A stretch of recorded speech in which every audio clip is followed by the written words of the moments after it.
turn my world upside down, a rush like I've not felt before.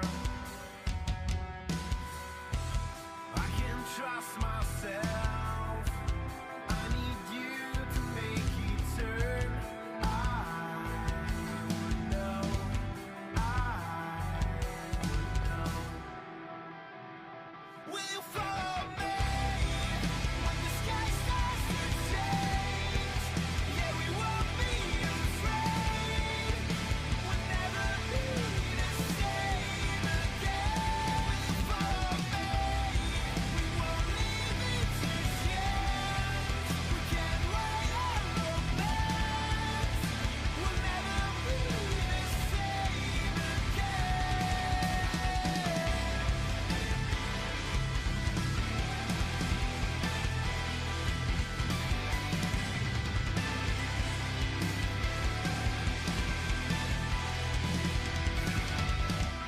I could keep the light from turning into darkness.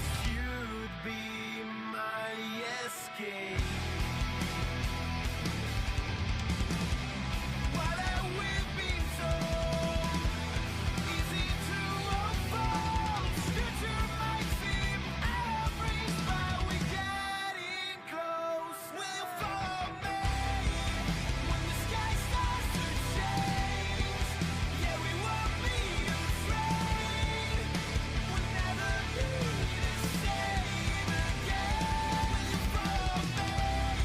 We won't leave it to chance. We can't wait on romance.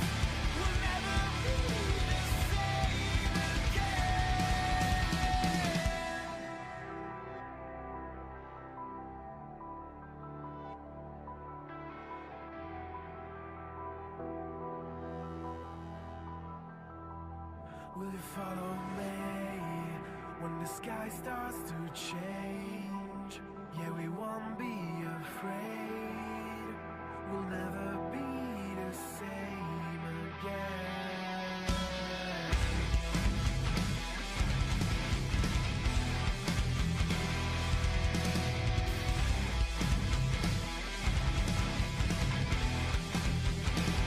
Will you follow me when the sky starts to change?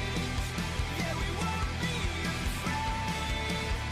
We'll never be the same again. Will you follow me when the sky starts to change? Yeah, we won't be afraid. We'll never be the same again. Will you follow me? We won't leave it to chance. We can't wait on romance. We'll never be the same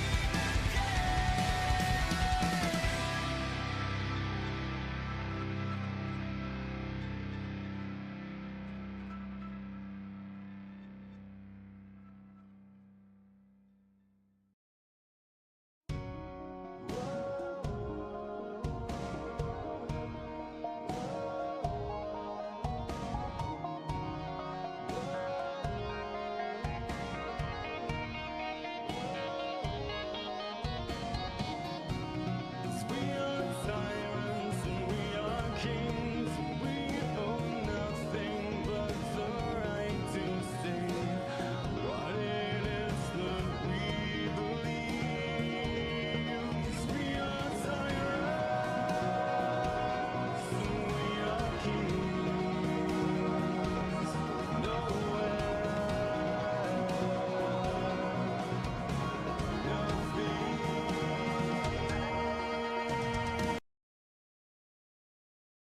To Stampede. My name is Legendary Vash.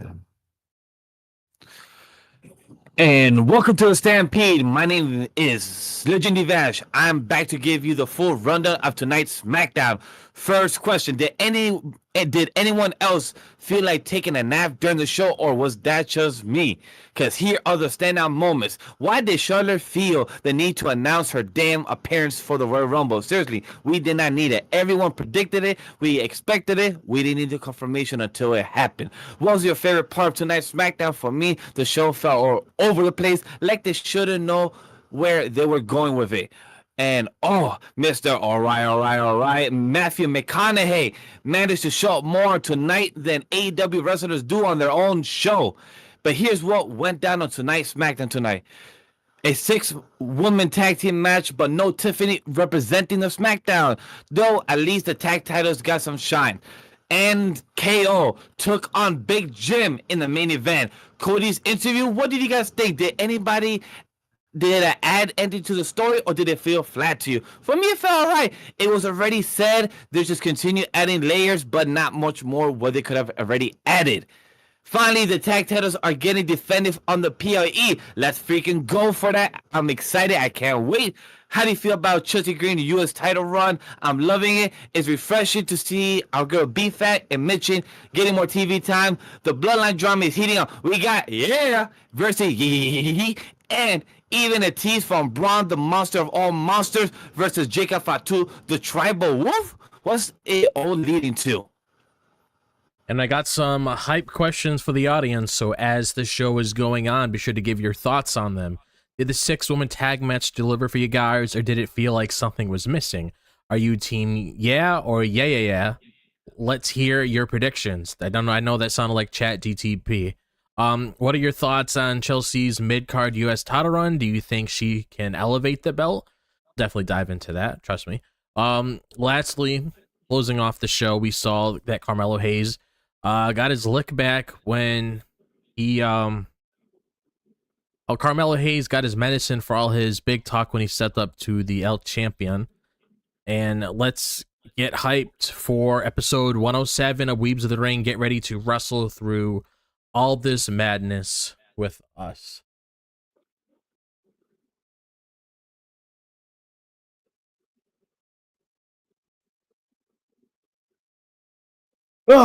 Shit. Well, where am I? Oh, that's right. We have a show tonight. Okay.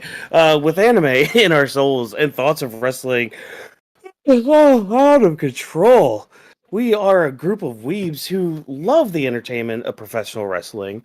So allow us to be the voices inside of your head as we go through the wrestling event of the evening, give our thoughts and predictions on what's to come, and provide an experience inclusive to all you nerds out there. So grab your steel chair, yell for the table, and get put through an experience unlike any other. Brought to you, of course, by Anima Wii Studio. This is the Weebs of the Ring podcast. Welcome, everybody, to our show. This is the post Smackdown, lowdown, beatdown, whatever you want to call it.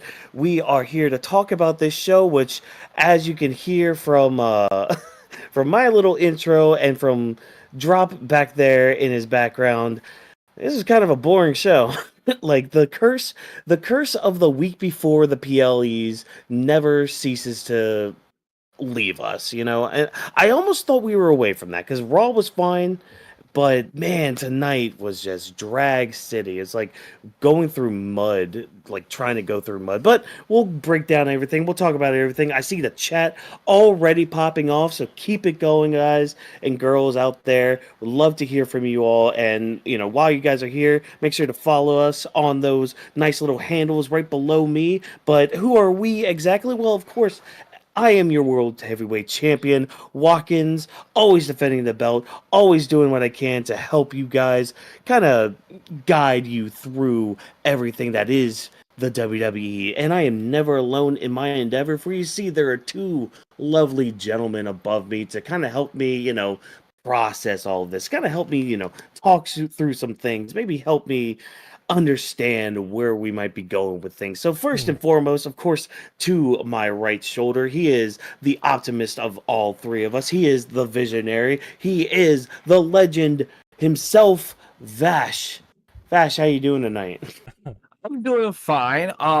Like about two calls, we're gonna, break it down and discuss the SmackDown that we got. It was a bit slower than other episodes for the past couple of weeks, but better than the one that happened on, January 10th for sure. But definitely not as good. The 3-hour show did feel dragging, so it is what it is. The Visionaries here to discuss what we could see in the coming future, aka tomorrow on the Saturday night main event, and for next week the Royal Rumble. So stay tuned, and hopefully everyone get to enjoy our new show that launched. I was about to say last week, yesterday, Thursday, for those that saw it on January 23rd. Mm-hmm. Now, I do have to ask you really quick, Vash. What do you plan on getting at McDonald's right now? I'm gonna put the fries in the bag. Oh, you're gonna put the fries in the bag. Okay, I thought the worker might do that, but what about phoning home? Do you want to like kind of make sure you can phone home, make sure you can get everything good that you need to get for home? Yes, I saw the picture already. If that's what you're asking, yes, I saw the picture. Already. Yeah, Reese's Because Pieces. Stone Cold ET here says I'm gonna bust a cap in your whatever. I haven't seen that video in forever, for ages. But don't worry, your background's coming up soon enough where you see the man who's gonna do that, the man who's gonna help us kind of process some of these stories going on, kind of help us again I'll try. understand everything. He is the genius of the mat himself.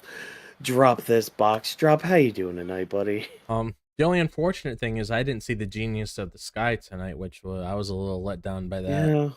But yeah, I'm doing pretty good. I mean, like you said, it was a pretty boring show. I don't want to sugarcoat it or anything and lie behind the screen. I mean, I really wasn't feeling the show, and I also only had like 2 hours of sleep before work because I didn't fall asleep until like 4 in the morning. I had to get up for 6. So that was pretty rough.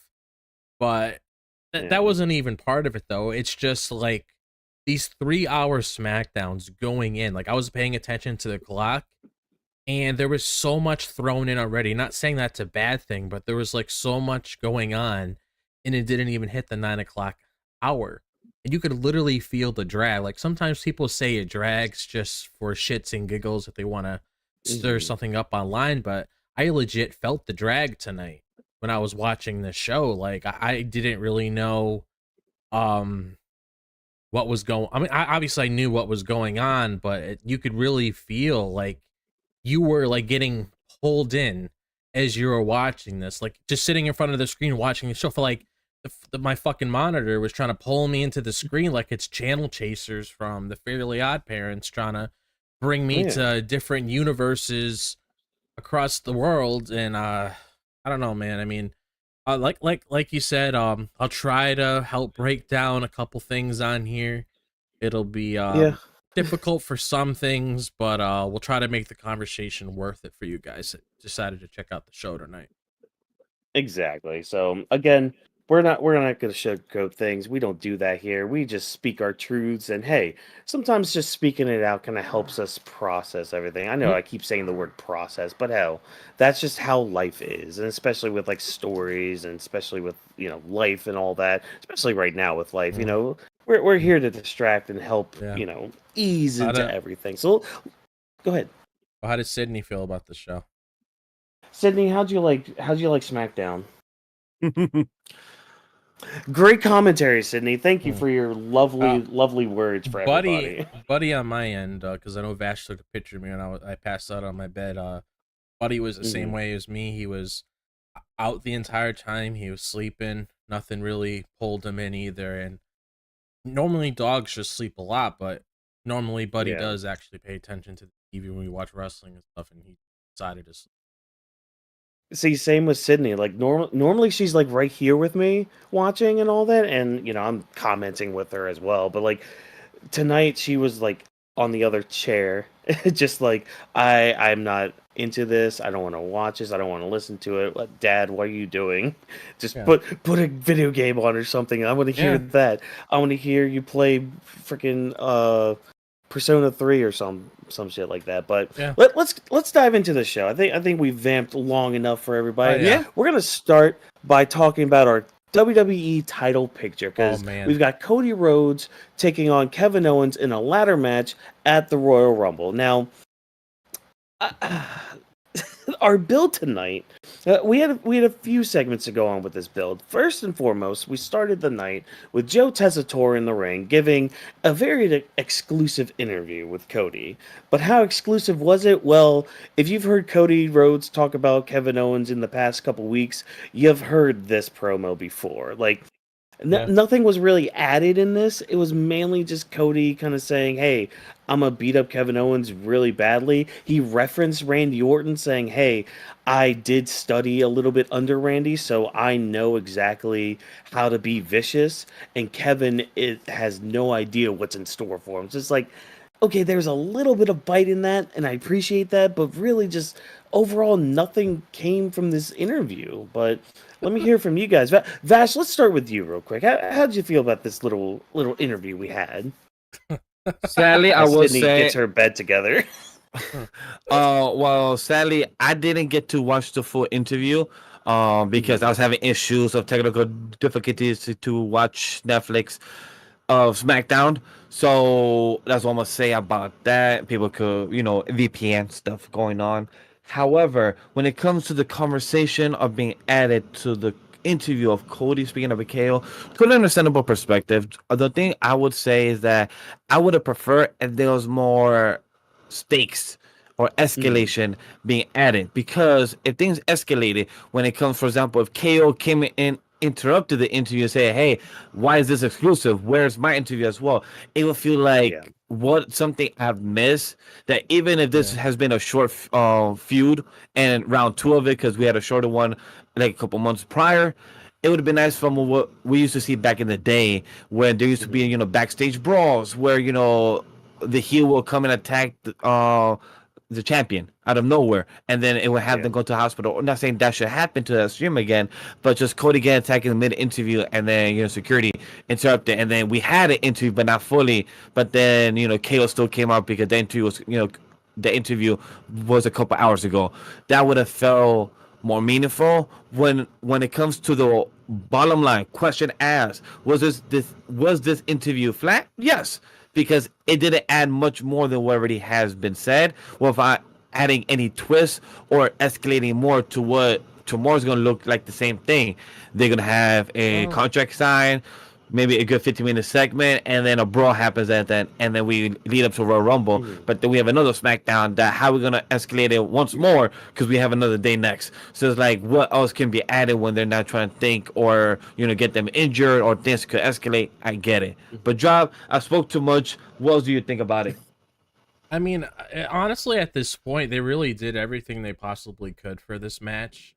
So it honestly just feels like at this point they're just trying to throw whatever they can into it just to build up to the Royal Rumble, because I mean, they've been feuding for a while. You got all the highs when it comes to a lot of the big moments building up to these feuds, when it came to the back and forth segments, when it to everything, like just all just basically all of the earlier stuff that like would really sell the match if hypothetically the pay-per-view was a little later. And I'm not saying with the Royal Rumble being February 1st that kind of takes away from it, because I don't think it does. I'm not going to use that as an excuse, because this is the kind of match that you sell for for like a pay-per-view like that. I'm just going to call it pay-per-view. That's the kind of match that you sell for like a pay-per-view like that, because it's Cody Rhodes versus Kevin Owens. No commercials. You're not going to put that in Saturday night's main event, because that would be awful. So I'm glad that they're doing it tomorrow, and I do expect some shenanigans to play out with that. I wouldn't be surprised in the slightest if HBK decides to take a bump. It's not like you really see him on NXT anyways, because Ava's over there. So I wouldn't be in surprise. Like, you want to call for something like, throw another wrench in there to really make things chaotic. I mean, there you go, right there, getting a bump on Triple H. I mean, not Triple H, getting a bump on Shawn Michaels. That would definitely do something if Michaels were to do something like that. Even though they should watch out for that super kick, because you can hit that thing at any second. Yeah. But that's something I can easily see being thrown in there. But it's like outside of like all of that, I mean, there really isn't much to do when it comes to everything else that revolves around this match, because the interview, I mean, I do agree, wasn't anything crazy, wasn't really anything out there that we haven't heard before. And I do recall like KO didn't mention something in their interview a little bit later in the show. I do recall him mentioning He about did, yeah. why he wasn't out there or anything. So I do know that was highlighted when it came to what Vash was talking about a little bit ago. I do recall KO saying something out. He was it's even in the notes that KO was later comes out because he's mad that Joe wasn't being a fair journalist, and he had this exact same issue with Michael Cole, and Michael Cole was talking to him a certain way about Cody and everything along the lines of that. And he just calls everybody out for kissing Cody's ass and he wants to prove that he's the real champion on top of things. So, I mean, I honestly expect whatever happens between them to close off Saturday night's main event. So, Yeah. at least if you want to create a big moment there, and it's just a promo segment, a little back and forth, you don't really need to throw a lot of commercials in there because it doesn't really make sense to do that. Yeah, and I think the only other thing to add with this is because there is like that little amendment Oh that yeah, Nick Aldis oh yeah, put in there that that we is still true. don't know yet.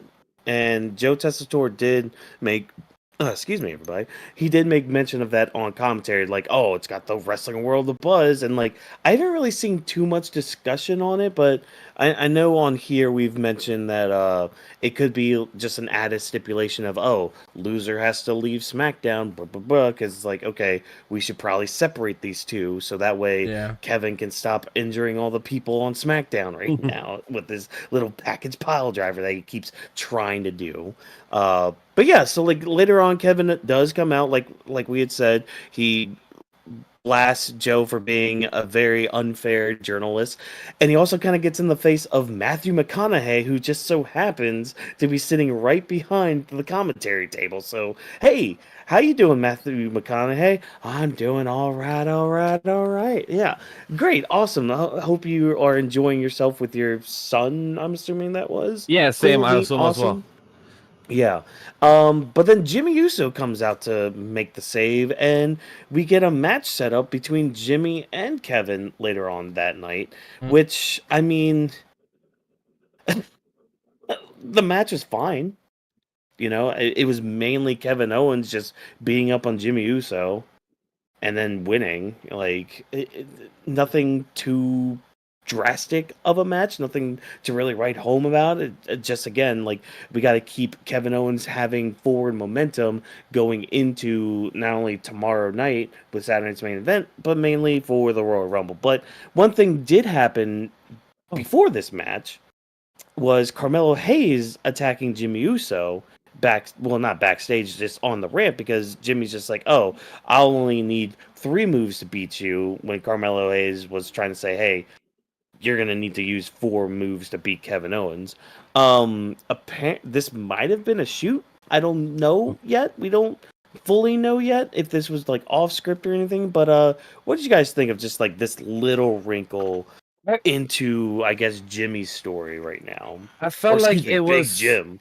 yeah, Big Jim, my boy, Big Jim, or Gotta Mister get that over. or Mister. Like I love how he does a little sign language of trying to still do the no ye. Um, I like that it felt like off script or shoot, or it felt like improvised, whichever of the 3 words that fit the terminology category was. It was interesting because once you see Jimmy going forward and the camera follows, you see Carmelo be behind him, and I didn't see no producer or anybody on the sides trying to, point a signal, or director trying to, like, get him down the ramp as well, getting behind. So I felt like it was something that he went into the office and then said, all right, go, go with your idea. And then he probably went forward. Either way, I felt like it was good to continue off the heat and him be connected with the bloodline.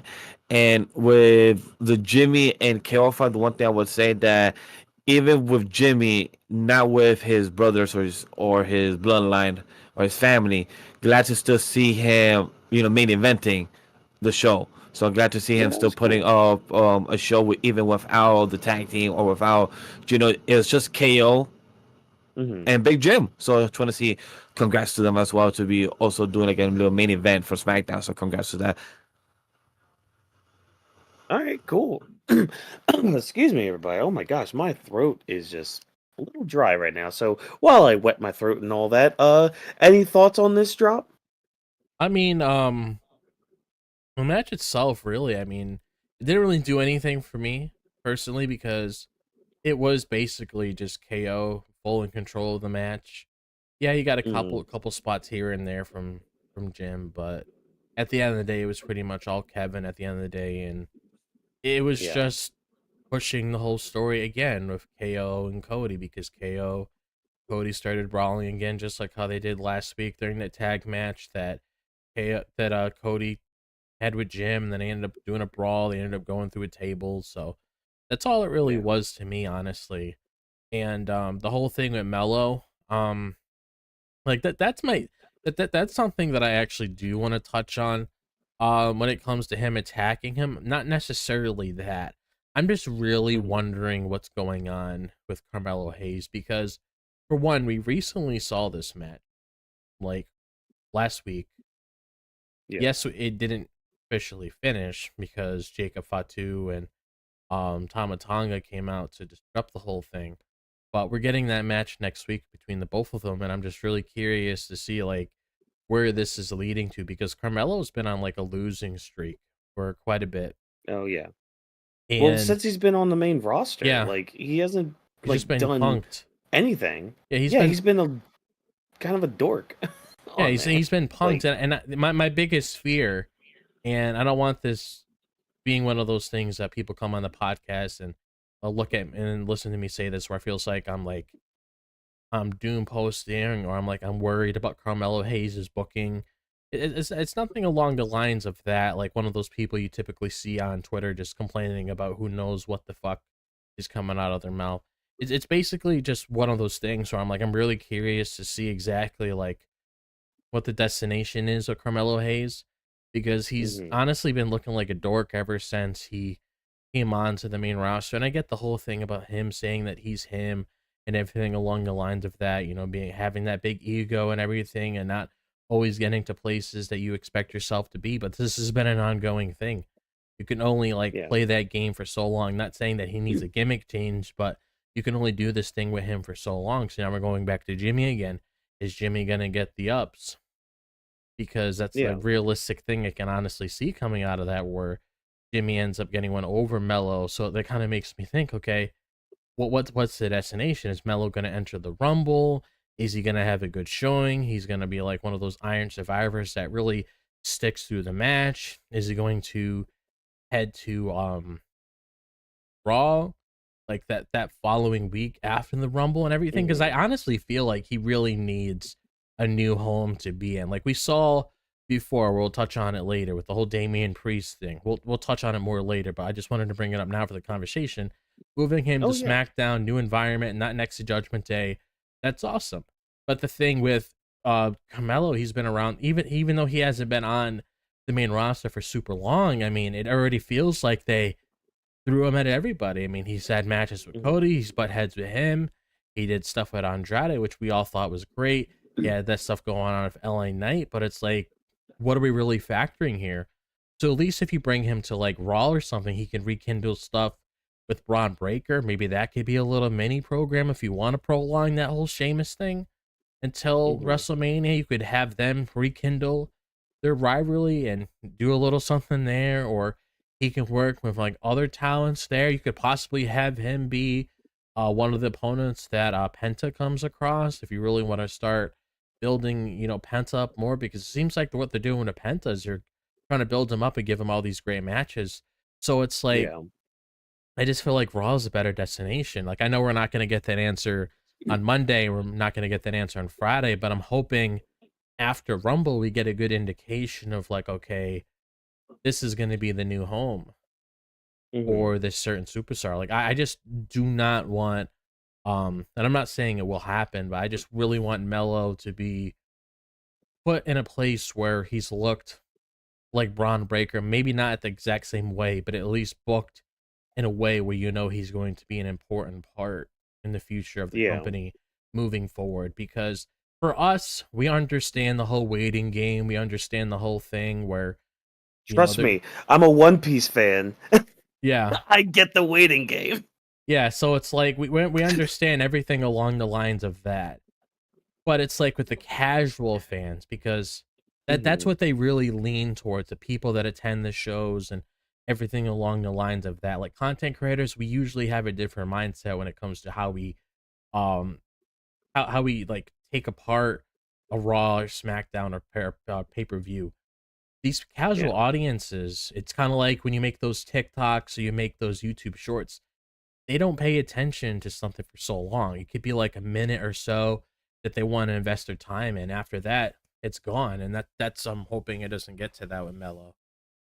Yeah, I really hope not either, because he is really, really good. And I mean, just another caveat with all this. I mean, we talk about this stuff weekly, and we consume this product weekly. So it's like we are only talking of the weekly experience. Now, months down the line, if things turn around, it's just like, oh, this was all part of like a whole Eisen poll, like it's all according to plan, all according to Keikaku, all that bullshit. Like, then yeah, we'll revisit this conversation and be Yeah. like, okay, you know what?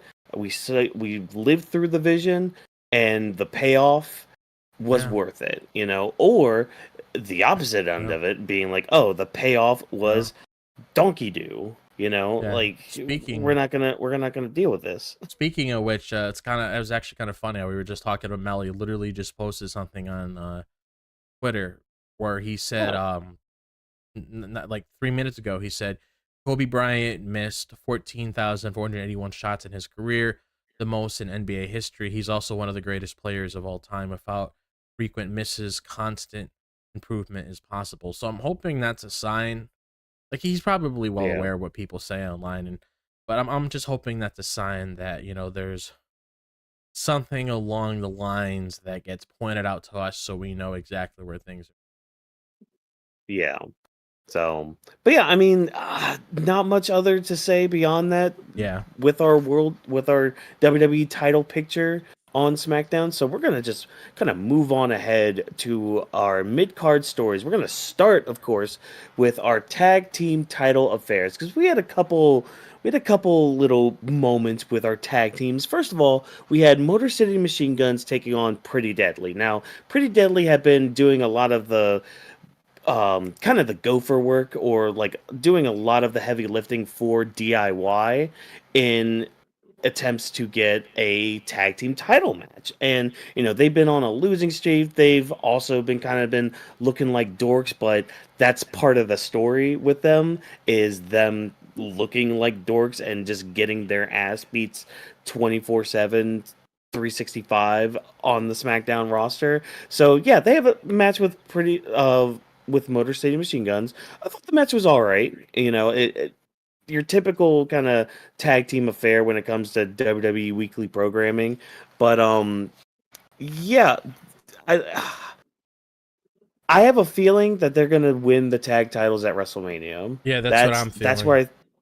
where that's where I think the end goal is here, because we're doing like this underdog story, I think, with them, which Yeah. I mean, I'm all for. I do like Pretty Deadly as a tag team, not only in like their in-ring work, but even their character work too is pretty good. They're very entertaining to watch. But yeah, I mean, I thought this match was fine overall. But Motor City Machine Guns going over and all that, and we do have some stare downs between some people like Legato before the match and everything. But yeah, I think things are progressing very nicely on that front. So let's kind of just start with this match. So what did you guys think of this tag team match we had? I thought the match was all right. Like you said, it wasn't anything crazy. It was mainly there to really push the whole narrative of like Motor City Machine Guns and DIY getting that match again, because obviously they're starting to look into, okay, all these different shenanigans happening behind the scenes. You're the reason why things ended up being this way. This is why, the Street Profits are off screen. This is why you guys are in this position, because you took our spot to really be in that position where we could still be tag team champions because of all these different kinds of shenanigans that was transpiring here. But I definitely do agree, just adding some more flavor to the conversation about Pretty Deadly winning the tag titles at WrestleMania. I feel like this is maybe Triple H's way of getting them over in a way when it comes to them just turning into baby faces after a while, when it comes to that proper build up, when it comes to whatever story is going to be told there. I do feel like they will turn babyface and they will have a big moment at WrestleMania, because honestly, like, that's what the signs are really pointing at when you really look at it. You Yeah. see how they're getting treated by DIY. You see all this different kinds of shit happening behind the scenes. So it's only very telling that they'll probably head down that direction. And I like their little backstage talk with DIY, because they're kind of piecing together like, hey, they're not really helping us, like maybe Apollo Crews has a point, like maybe they're not in it for us, maybe they actually don't care about us, and like Johnny Gargano and Ciampa are really good at their jobs and really good at their character work, like having Ciampa being like the serious pissed off part of the team, like being real with Pretty Deadly. Like, are you guys questioning me? Are you guys questioning my authority? Are you questioning my integrity? Like, what are we doing here? No, you are not gonna do that. You're gonna just do your job. You're gonna handle your business. And then you have Johnny Gargano trying to be like the good cop and all this, being like, look, he's very passionate. He really just wants you guys to do well. Just handle your business. Just go ahead and do your thing. But Vash, I'm going to pivot to you now. What did you think about this, like, overall parts going on with mainly the tag team match first? So the tag team match, MC, MGM, and Pretty Deadly has been. I agree with what you said. Pretty Deadly has been doing a lot of the heavy lifting for DIY, but I gotta also give props to Motor City Machine Gun. That I gotta give them their props to build the tag team division, because of them, we fucking finally got a match to defend the tag team titles at a PoE. We've been asking for this for like the past 3-4 months, since the tag team division has been well and good Oh. for the Motor City Machine Gun since their premiere, and we've been asking the titles to finally be defended at a PoE, and it's been now the Royal Rumble.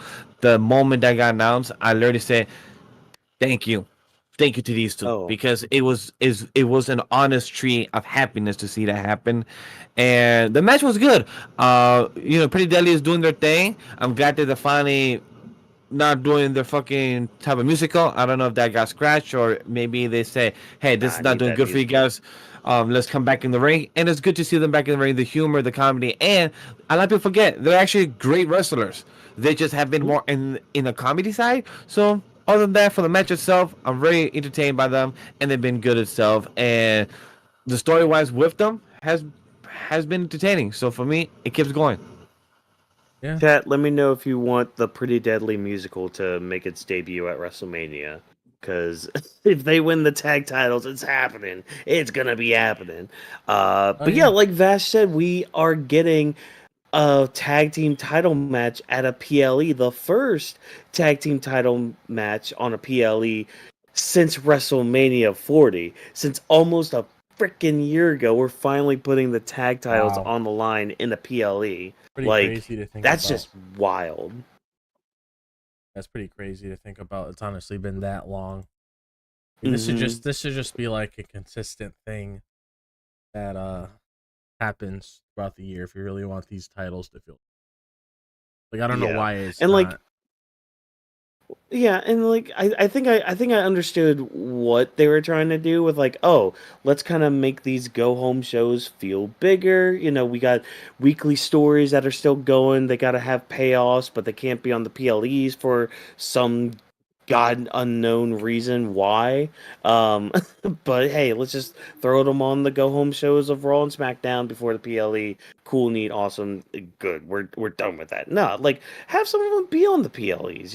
So it's very refreshing to have this match on a PLE. Now, Mhm. how did we get to this match besides Motor City Machine Gun getting many wins and all that? Well, we had another match tonight involving the tag teams. This one was a singles match between Johnny Gargano and Apollo Crews. Now, this match happened because Apollo Crews has kind of been getting in the way of all of this, all of like DIY's shenanigans going on, trying to like keep other tag teams down, trying to basically use Pretty Deadly to do all their heavy lifting and all that. And so Johnny Gargano wants to put Apollo Crews down, but because of Motor City Machine Gun coming out, just kind of being like, "Hello, we're on the ramp. How you guys doing? You guys doing all right? Oh no, Johnny, you got rolled up. Oh, you lost your match. Oh, well that sucks. Well, we'll see you at the Royal Rumble.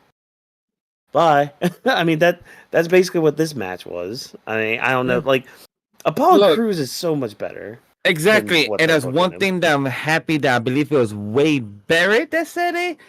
In the commentary, he said that is a sad truth, or I'm probably butchering, guys. So my apologies, but he says No, you're something good. between the lines Yeah. that it's a sad truth that we haven't seen much of Apollo Crews, but it's always a great eye to finally see him in the ring.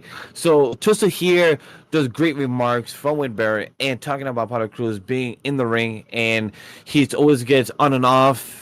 Last time we saw him was with Baron Corbin. Or for those that don't know, go check out our new show that we posted yesterday, our Grappling Week, where we discuss his new name. So go check that out. So it's nice to see Apollo Crews constantly, still squeezing in where he fits best, and he works with everyone very well. So I'm glad to see that, and he's a good worker. So that's one thing. As a fan of Apollo Crews, he doesn't get a lot of time. I know he's been in other shows or other parts of the shows of WWE, but nice to see him on SmackDown and get some TV time. So congrats to that. As a fan, I'm happy. For the match itself, it was quick and done. I literally turned around, it was gone like in 5-7 minutes. Yeah, I mean, it seems like all Yeah. they really do with Apollo nowadays is just have him win by roll. Yeah. That's his finisher. The surprise roll. pretty much, yeah.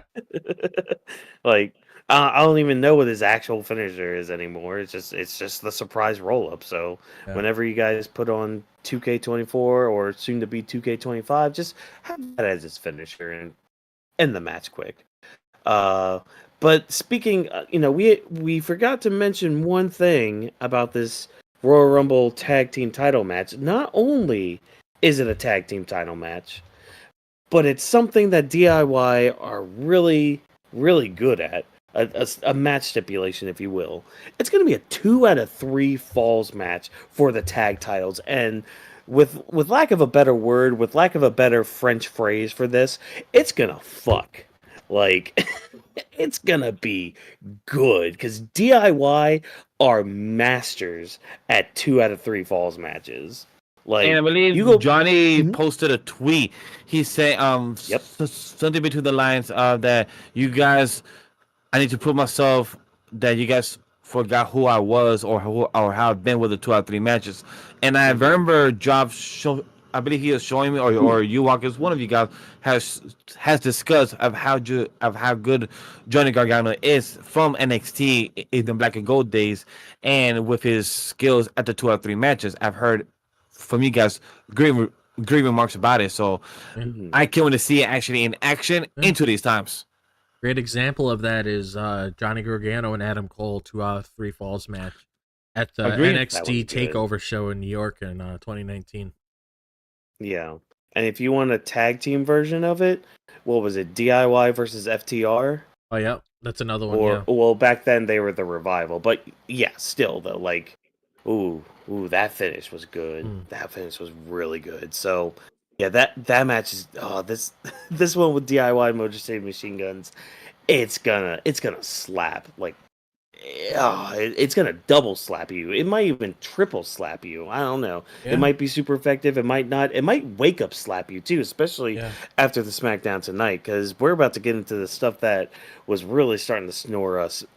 Starting off, of course, with another tag team match. Fun fact, because with our wonderful our women's United States champion Chelsea Green, which hats off to her, our wonderful, lovely president, Chelsea Green, with her Secret Service agent, Piper Niven, taking on Michin and B-Fab in tag team action. Not much to say on this either. I'm not gonna lie. Just Michin pins Chelsea in this match to set up another match with the two next week. Not gonna lie, I kind of thought maybe we'd move away from Michin challenging Chelsea, like maybe build her up more with somebody else, but we're just gonna keep plodding along with this feud, I guess. I don't know. Am I a hater for that, or is it just? This was my biggest fear when it came to Chelsea Green getting the United States Championship. Because it's like, I understand that they did it for a reason, because she was over and she got over organically, and it was the right decision at the time when it came to who you were going to put the belt on. I understand that entire thing. She we have a similar stick that we see in AEW when it comes to Harley Cameron. They just do things that help them get organically over when it comes to the different kind of shenanigans they do in the back room. And there's nothing wrong with that at all in the slightest. But the thing I really want to see when it comes to the usage of the United States Championship for the ladies, I want it to feel important.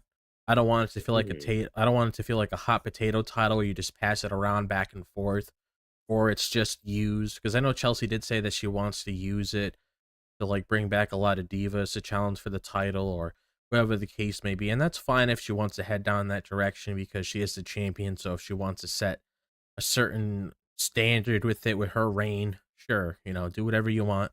That's fine. But the fact that we're going back to like another Michin and Chelsea Green match next Friday for the United States Championship, I don't really know how I feel about that because Yeah.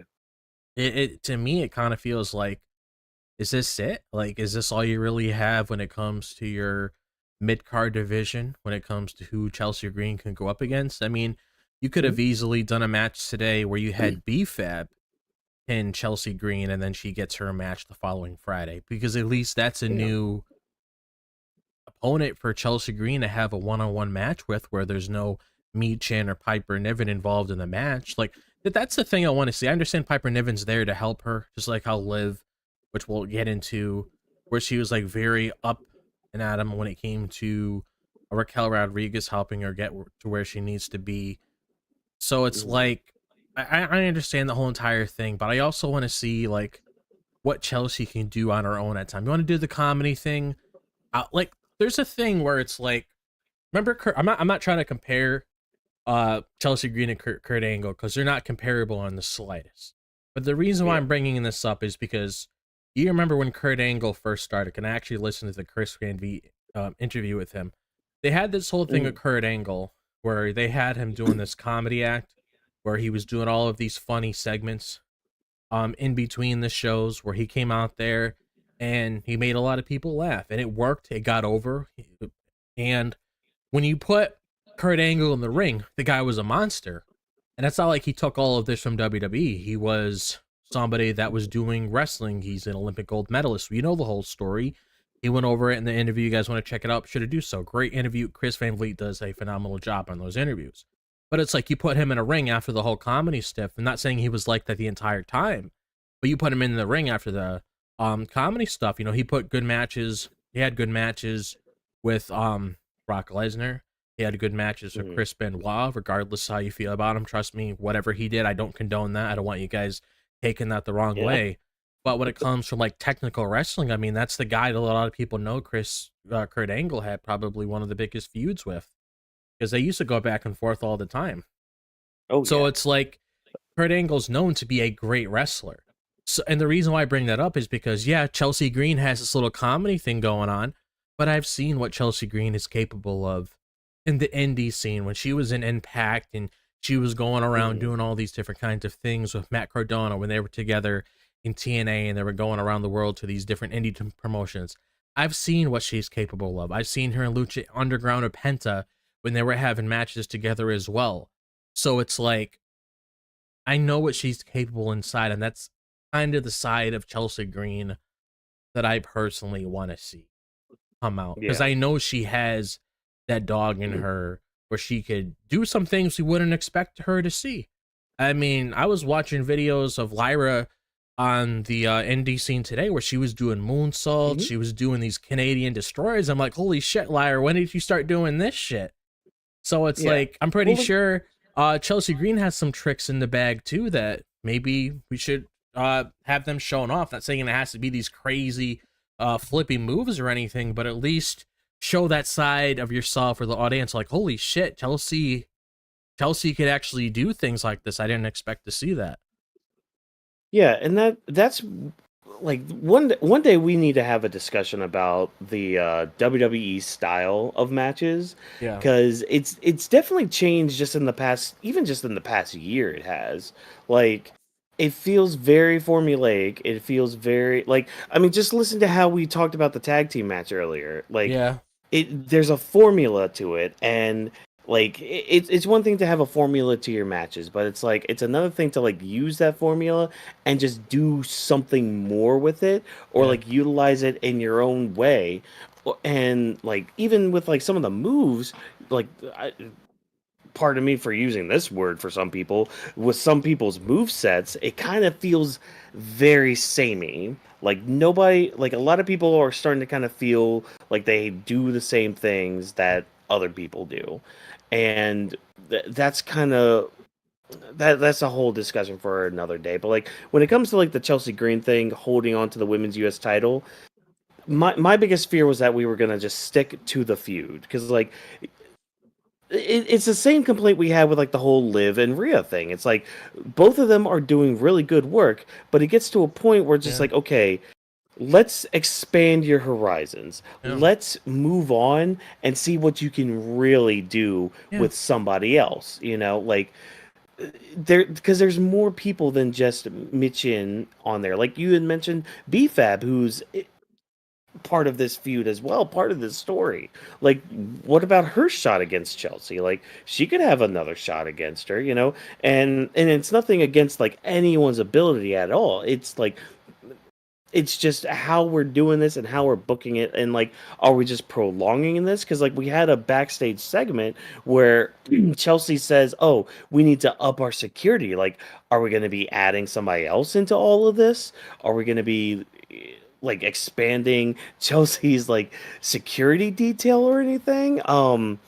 I don't know. I'm gonna pivot to you, Vash, on that. Like, do you think like where do you think things could be going for all of this? Like, is there like more to this? Are we just prolonging a story here? Like, what do you think's going on? So to the original question, yes, we should. Oh, sorry. Hold on the original question to first comment on what you guys spoke about real quick about we should do a discussion video in the future or do a hot topic when it comes to our grappling of the week about the fighting style of WWE, because I think that should definitely be a conversation for us in the future, because it'll be interesting of how we would dissect that, and either in a hot topic in in our news report show or in a different video. Yeah. But to answer to your original question, when it comes to B-Fab, I thought she was gonna get the possible championship opportunity for next week instead of Michin. I was rooting for Michin. If Michin loses next one, we gotta move on. Have B-Fab or have somebody else join the rotation. If Michin, we could put her on the title, but then it will make Chelsea Green's win feel like invalidated, and I don't want her to lose the title so soon yet. So for Michin, I feel like she should lose.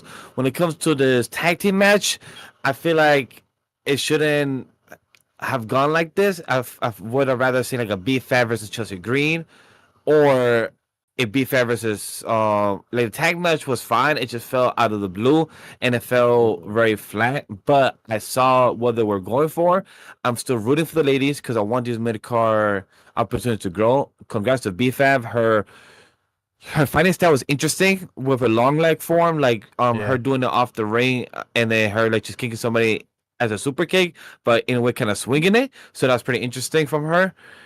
And I'm curious, as you said as well, Watkins, when it comes to the security, I don't know why, but in my head, I was like, um, her name, I believe, is Zardia from NXT. Zarya, yeah. For some reason, I felt like they was gonna call her up as a security, Oh. but I'm like, that's way too soon. That'd be Yeah. crazy. And like that's way too That soon would as be a call up. crazy. But in my head, I'm like, Wait, all right, if security y'all want for a who? security and that next person who's big, who's quick, and has great spears, Zardia from NXT would be perfect. But it'd be too soon for her call up, and she literally just got to NXT like within I think November, I believe. So it's too soon, and I don't know like who could be the next security in the aspect, or if this will be like a runoff joke. But that's my full thoughts about the segment overall. And for Chelsea Green as a title champion, I am enjoying her. I'm curious to see where is this speed up or this story progression would be about the divas that she wants to bring up. I'm kind of hoping that it's going to be leading up to maybe, hopefully, it will speed up after Royal Rumble. Yeah. Because right now it feels like this month of January, we've kind of been like slowly progression storylines, but not as fast as it could be. Yeah. What the hell? I am sorry. What Barbie girl. the? Oh, okay. I was like, sorry, I don't have my actual glasses on, so I'm like, wait, what? What? Oh man, we're having fun tonight. Yeah. Um, I mean, yeah, it's fitting. It's you know what? fitting for the next I'm segment. gonna Actually, throw. Oh my god!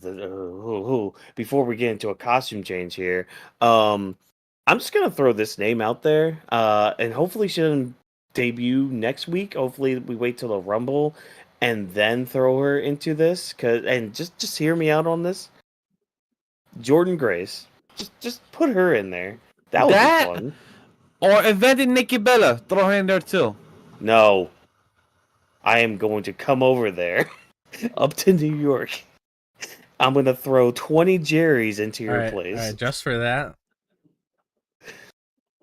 Oh, freaking Jerry's, I swear. Okay, look. Alright, I'm done talking about B-Fab. I'm done talking about the women's US title. I'm just done. I'm tired of it. Heel Watkins is out. Let's talk about this next fucking segment. Okay. Alright, everybody. Ladies and gentlemen, boys and girls, and ignorant children of the Isles.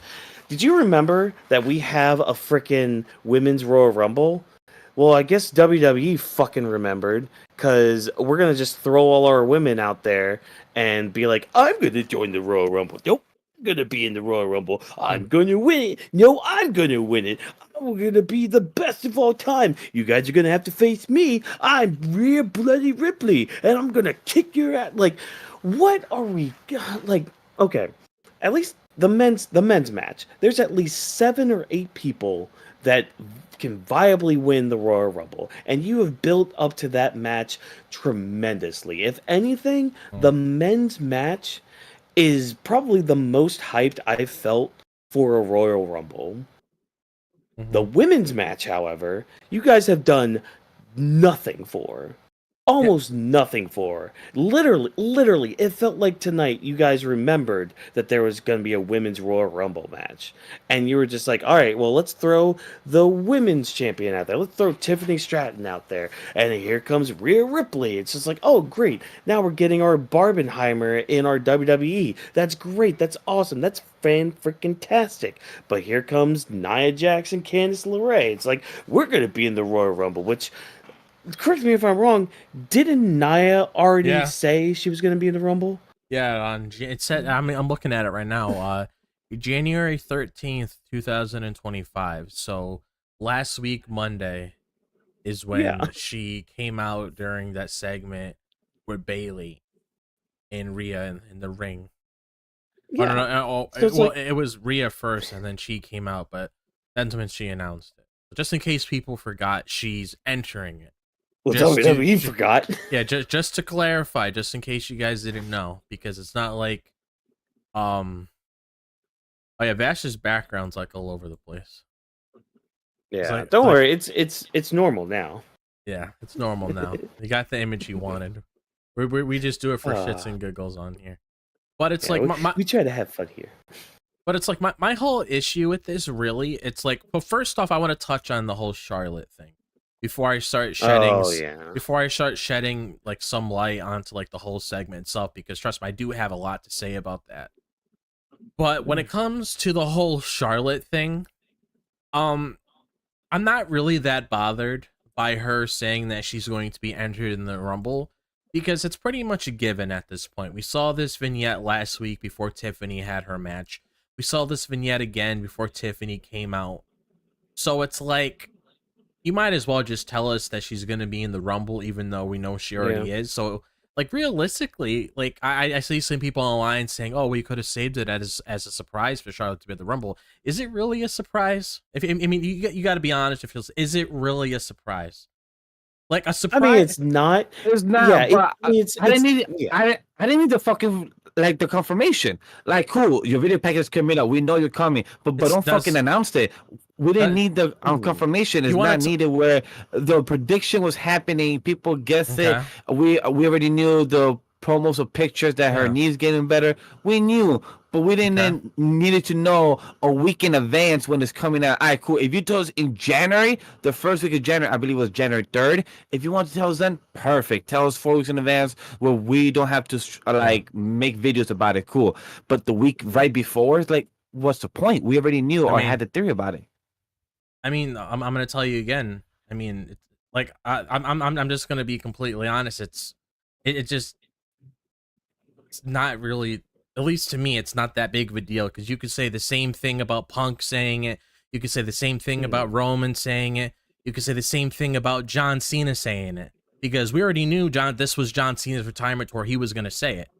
So regardless if John Cena came out this Monday before Raw and says, you know what, I'm going to be in the Rumble, it doesn't really make that much of a difference because when I look at a surprise entrance, I think of somebody like AJ Lee coming out of the fucking blue and coming into the Rumble because nobody would expect that. That's like I can't even say that's a 50-50 thing. That's almost like hell freezing over, kind of like CM Punk coming back to WWE. And a lot of people have hope for AJ Lee coming back because he came back. And that's not something you can't argue with because AJ Lee, that's a legitimate surprise. Somebody that you would never expect to be in the WWE ever again. That's why it doesn't bother me. And you know they're teasing this whole entire thing with her and Tiffany Stratton. It's all up in your face. Yeah. It doesn't bother me as much. My main issue with the whole entire thing is not the whole Charlotte thing being in the Rumble. I just don't want this to be a catalyst where it's like, and I love Charlotte for that. She's fantastic. She's earned to get to where she is. She's known as one of the 4 horsemen for a reason.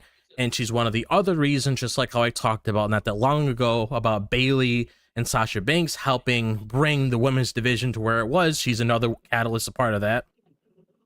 Just like Becky Lynch. That's why they're known as the 4 horsewomen because of what they gave us to really bring us to where we are now. My main issue is I don't want these vignettes to be used as a way to tell a story like we're doing with the men's sides of thing just to give her a legitimate reason to win the Rumble. If she wins the Rumble, am I going to be okay with it? You know what? I'll come to terms with it because that was the decision made at the end of the day. But my whole thing is I don't want it to be a catalyst where it's like, okay, we're seeing all these vignettes. It's clear as fucking day that Kairi Sane isn't going to come back and win the Royal Rumble and automatically challenge Tiffany Stratton at WrestleMania. We obviously know it's Charlotte Flair. I just don't want to be one of those things. It's like, okay, she comes back and then she wins the thing right here. And it would even be worse if she comes out at like number 30. And people had this complaint with Cody Rhodes, and I love Cody. I'm a big Cody fan. But a lot of people had problems when Cody came back around WrestleMania 39 at that Royal Rumble when he came out at 30. And he wasn't really in the match that long to really get to where he was. And I was rewatching the Royal Rumble from last year. He came out at like 17, so at least he was there for a little bit to actually get to where he was. And when Cody won the match, like, you know what? It makes sense. There's a story there.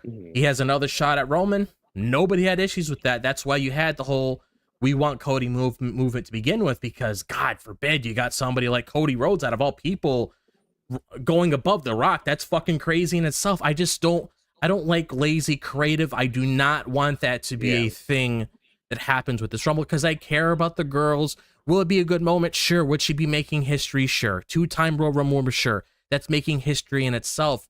I just feel like you gotta like really, and yes, the Royal Rumble is a way to earn that spot. So maybe she doesn't come back at number 30, but at the same time, I just feel like coming back, winning that, and hypothetically getting the title off of Tiffany, I'm like, what's this? Like, me and my friend were talking about this at work. To like, imagine she comes back at number 30, and then she heads into WrestleMania, and she just beats Tiffany like that. Does that really feel earned? No, it doesn't feel earned, because if she came out a little bit earlier in the match and it happened, okay, because she actually was there. And this is just a whole hypothetical thing that came out.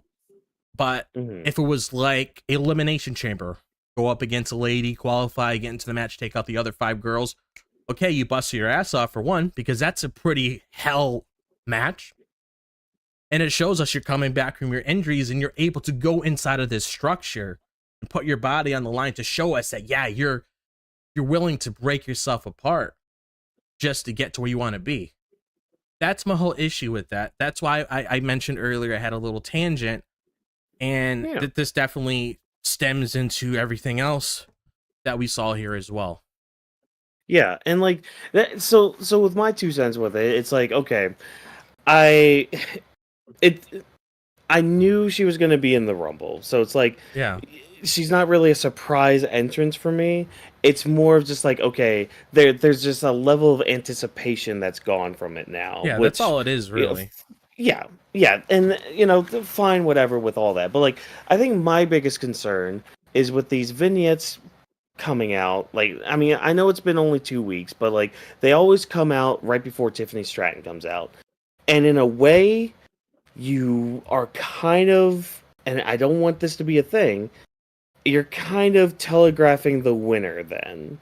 And Yeah. that's my issue. Yeah. Is like, if Charlotte does win, like, again, like, and I've said this before on the show, it's like, if she wins, it's all about how they do it. And, Yeah. how they do the WrestleMania match, how they do everything. Like, you see the results on paper, just like, oh, fuck that. Blah, blah, blah. But, like, for me, it's always how we do it. It's always Yeah. about the execution. Yeah. But, like, if she wins the Rumble and, faces Tiffany Stratton and all that, then to me, it's like, you basically telegraph that for the past couple weeks. And it's like, that's where when I start having the issues, it's like, okay, well, you basically just told us that. Like, at least, again, with the men's side, you've built it up to where, like, there's like 7 or 8 people that have a good reason to win the Rumble, you Yeah. know? Like, I know John Cena's one of the top people to win that thing, but, like, he's not having vignettes right before Cody comes out No. or right before Gunther comes out. Hell, we haven't even heard from John Cena since the first Netflix show. Yeah. Like, like the build that they've been doing for that has been really good, and it really bothers me how they've been doing this with the women, because like, Yeah. even beyond Charlotte, like, well, what we were getting with, it's like you keep having these women coming out and out, like, one after the other. So like, we had Nia and Candice coming out, basically being like, oh, we're gonna be in the Rumble. I don't even know if Candice said she was gonna be in it, but I don't think she did. probably should be in it. Yeah. More than likely. Yeah. I would assume. But like, you had those two coming about being like, oh, we're gonna be in the Rumble. Then like, Bianca and Naomi come out, and they kind of awkwardly both said, yeah, we're gonna be in it and win it. Okay, cool, neat. And then you had Liv and Raquel, which I will point out, I'm glad Liv is still getting like positive reactions from the crowd. Yeah, that's good. That shows me that she's still over and all that. Like, Yep. even though she had the stuff with Rhea going on and people were getting tired of it, at least she's still over with the crowd. So kudos on that. But they basically come out and say, hey, we're gonna be in the Rumble. But it's like, it's the fact that this is your build for the women's Rumble. It's just throwing out the women because it feels like you forgot about it, and then you throw them into a 6-woman tag match that, like, what good does that do? Oh, we're gonna give Liv the win over Bianca, and I mean, that in itself kind of sets up a tag team match with them, because I mean, Liv and Raquel still kind of need to go after the tag titles after what happened to them a couple years ago. Yeah. And so it's like, you're just throwing them out there just to throw them out there, and they deserve so much better than that. In a way that kind of spoils that match on Tuesday, if you think about it. But because they have the Yeah, match against Lash and Chikara at that NXT show, Mhm. I don't personally think they're going over. It would be cool. I mean, yeah, it would be definitely be a good start to take out somebody like Bianca, who's at top of the women's division, but kind of like with that Liv pin, like we went over many times before on shows, usually when you pin the champion, you get that automatic title shot. So I can't really Yeah. see that being ignored. They had that whole confrontation after what Crown Jewel that they wanted those titles. So it's Mhm. like, I mean, obviously that's just telling us like, okay, they're gonna get that match. That's going to be their whole next destination of like what they're gonna do. But I mean, Yeah. that's the whole thing. It's like, this is like the biggest it's issue, lazy. really.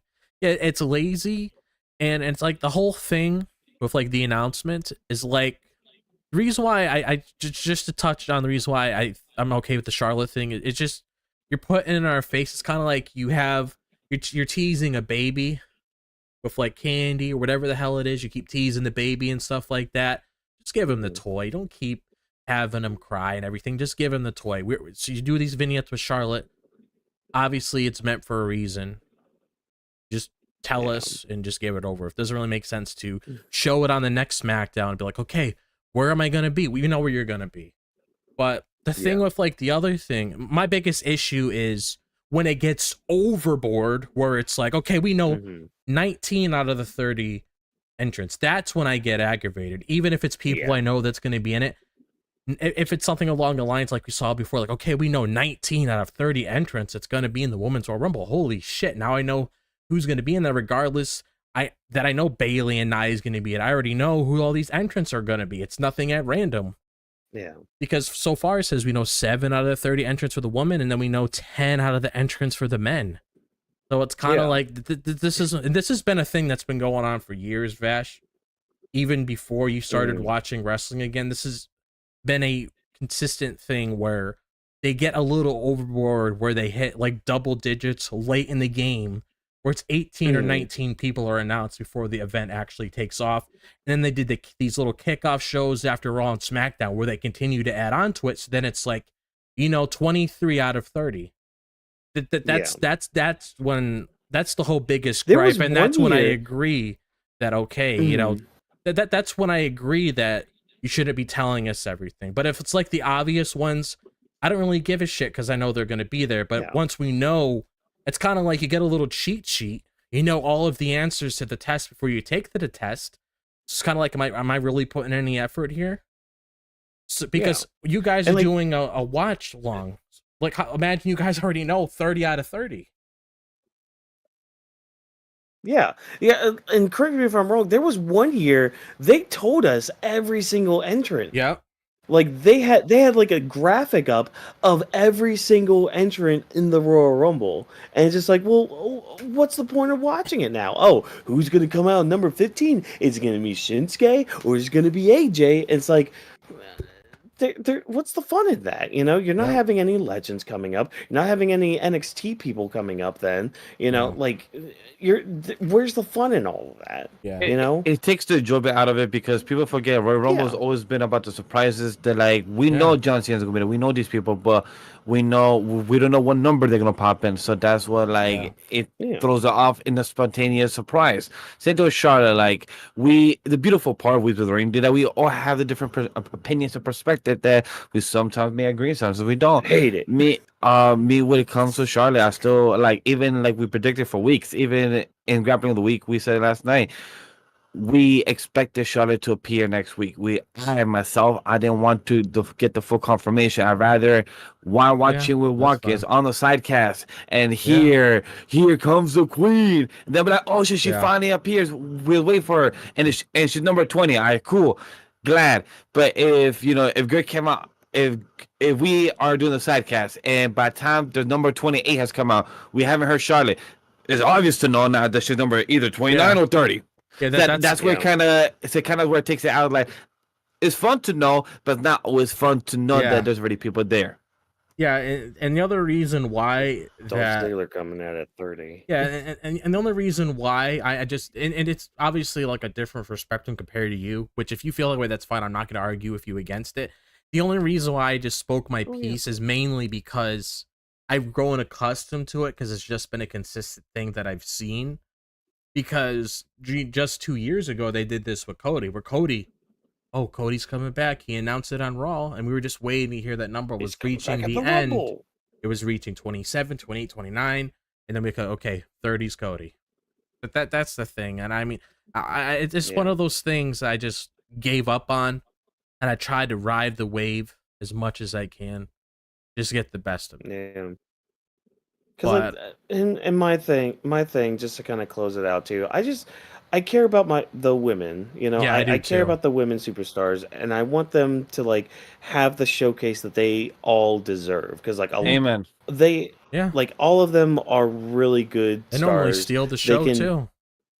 Yeah, exactly. And they know how to put on a good match, and they know how to sell the drama and all that. It's just, I want better for them. And I mean, I haven't felt like that with WWE in a long time, but it does show at certain points, and this is one of those points where it's just like, I don't like how they've been doing it, and I mean, it can only go up from here, you know. So Yeah. we'll have to see how the match know, kind of plays out. Which I Yeah. mean, again, I think the Rumble match is going to be good. Yeah, I think both of them Now, are going to don't be get me wrong great. with that. Yeah. It's just, oh yeah, it's just And I just want better for them. and to transition to the last part, that the 6-woman tag. To be That- honest, guys, that too. I said the joke in the beginning of the Stampede that our girl Tiffany Stratton wasn't there to represent the tag team. I mean, to represent the show that she's representing, aka SmackDown. She's a champion. She's the face of Friday Night SmackDown. She's not there to represent or do the thing. But maybe she wasn't dressed. Rhea was. She did her thing. She did it with Bianca Belair and Naomi. Pretty cool. Candice and Leah. Kenneth LeRae. Really glad to see her working, even though I'm not seeing a lot of promo or mic talk, because like Watkins brought up earlier, we didn't even hear her saying that she's gonna put herself in the Royal Rumble. So like we don't even know if she's being involved, and we haven't heard her music in a while because every time she comes out now, it comes out with Nia, or she comes in like in the back, or in the back or hidden. And Liv Morgan, cool. The funniest shit about Liv Morgan is that I'm gonna win the World Rumble, guys. You know why? It's because I got the best person to do it, and it's recovery. I'm like, you must be lying out of your Who? teeth. Ooh, Because Charlotte got a new render. Yeah. Raquel is horrible at the security job, and she's been like, and she can't even take a Rhea by herself, and she's supposed to be dominant. Where is the stocks? Like Watkins bring Yeah. up, where is the stakes? Is what I bring up, and give me some Stonks. stakes. Where is it? Wow. Because this You makes know. no sense for Raquel to be talking so much hype from Liv Morgan when Yeah. there is no actual evidence for it. So that's the most joking aspect about the segment for me. The most is like, Liv, you had everything good, the gear, the outfit, the the gravitas, but except that Raquel, it does not land because you are lying out of your teeth. Yeah. Hopefully they don't get hired by Chelsea. Yeah. Because And it's like oh man, and it's I just realized what Neko said in the chat where Bash's mouth is on. oh yeah. But it's like don't get me started. Don't get Yeah. me started.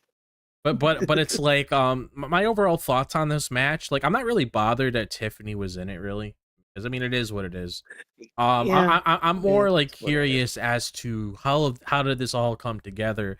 Was it just a thing where it's like, okay, these girls are on the Rumble, let's have a tag match on SmackDown or whatever?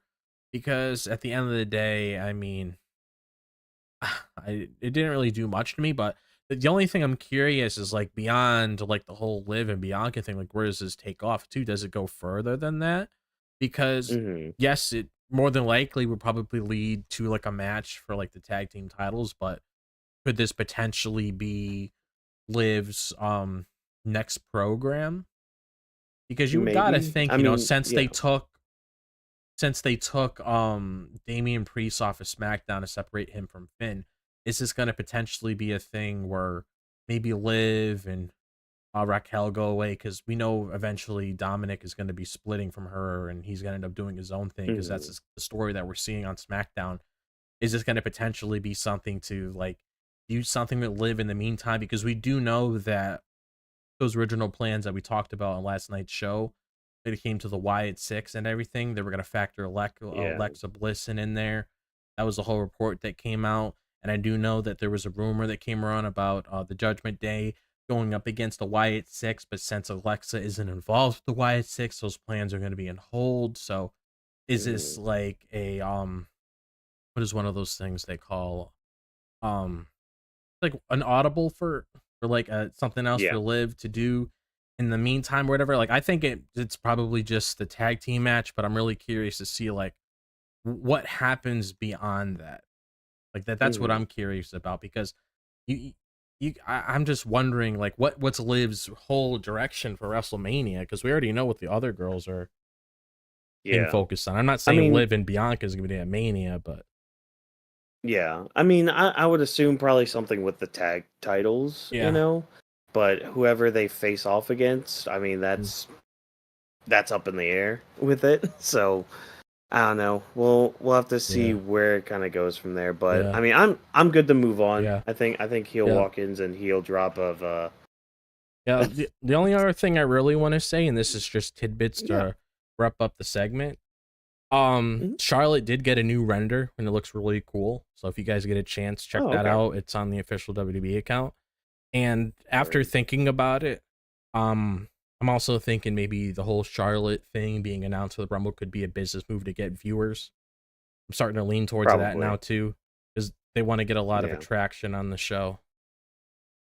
Yeah. I mean, they've already sold like 60,000 plus Yeah. tickets for that arena. And I mean, I saw like a breakdown of the arena too. So like there are still seats available, Was that but the whole like they capacity are limit? Or yeah, they're about at the limit. Like they're almost sold out. I don't So think it's that been that big before. yeah, like it's gonna be a packed house. But you know what? Heel Walkins is going away. Boom, boom, boom, boom. Da, da, da, da, da, da, da. Hey, look at that. Oh yeah. Awesome costume change. Hey, look at that. We're gonna move on now. Looks like Vash is back from his little potty break. Oh, isn't that great? Isn't that awesome? Fan flippin-tastic. We have LA Knight taking on Tama Tonga. This has been an ongoing story going forward, mainly leading up to a big old kaiju battle tomorrow night with Be Jacob fun. Fatu against Braun Strowman. Now, a couple caveats to take from this. So, I didn't put it in our notes, but there was a little video package that kind of told like a tale of the tale or whatever between Braun and Jacob Fatu, kind of like showing their heights, their like neck widths, like all this like stats and all that physically and everything. And it's like you look at it, and on paper, Braun has Jacob Fatu beat tenfold almost. Like his chest is bigger, he's taller, you look at the foot size too. It's like, oh, Jacob Fatu is a size 13, and I'm like, dude, Yeah. I'm only like a size 12. Like I'm only a size lower than you. What? Okay, fine. Whereas Braun Strowman's like 13 quadruple D or something. Yeah.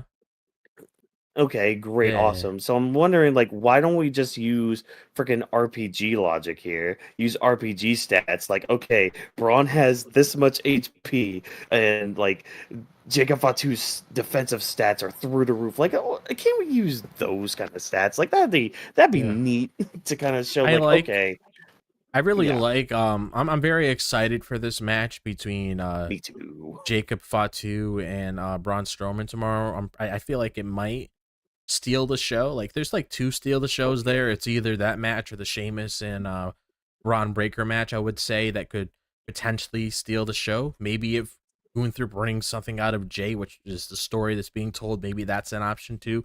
I'm just hoping for a good night overall. But the big thing I Yeah. like about this is that they're allowing Jacob Fatu to actually do like more mic work instead of just saying a couple things here and there. Because Yeah. I've seen him on the independent scene, and this guy knows how to talk. This guy obviously knows how to move in the ring. That's not even something that you need to question. He's fucking fantastic in the ring.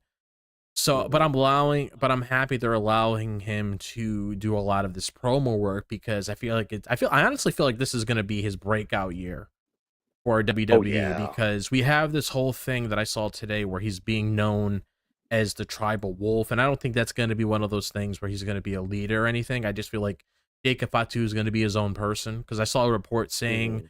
that like we were actually originally going to mention on our show yesterday, but I said it would be a good idea to talk about it on SmackDown coverage. That after Yeah. Solo lost Ulafala to Roman Reigns, they're pretty much just going to not even acknowledge the whole entire new bloodline anymore. So that's Yep. not even a thing moving forward. But I just like this whole arc of Jacob Fatu and Tama Tonga. Even have Tama Tonga saying a couple more things too, just to throw a couple things in there, like yeah. If everybody's saying yeah, like, and I just love it. Like it just feels like a different approach with these two, and I think it's really Yeah. cool that they're getting this opportunity to showcase something like that. So that was Mhm. something I was really proud of, and I'm really hoping we see more of that. And I'm still gonna stick to my guns, and I'm gonna say that Jacob Fatu might be turning on Solo Sikoa during the Royal Rumble. I'm Oh still yeah. sticking. I'm not sure if you oh, yeah, you saw that video I sent you, right? Yeah, dude. Yeah, so that's what I'm hoping happens, because it just makes so much sense just to build into that story. And then you could have Roman Yeah. throw him out. Big whoop, not big deal. But it's like you could have something build out of that, and that's just so cool. Jacob Fatu has so much potential. Like, trust me, guys, you guys are in for a ride. And LA Knight, I like how LA Knight was able to cook them. I mean, he always does. He's very funny, very charismatic. I heard that LA Knight's supposed to be having a good summer this year. So I'm very excited to see what that means. Does that mean Money in the Bank? Does that mean he's going to get in the world title scene, which I feel like should be the next destination for him? Hopefully we get some sort of direction with like LA Knight possibly going to Raw or whatever, because I feel like he'd look really good with that world title.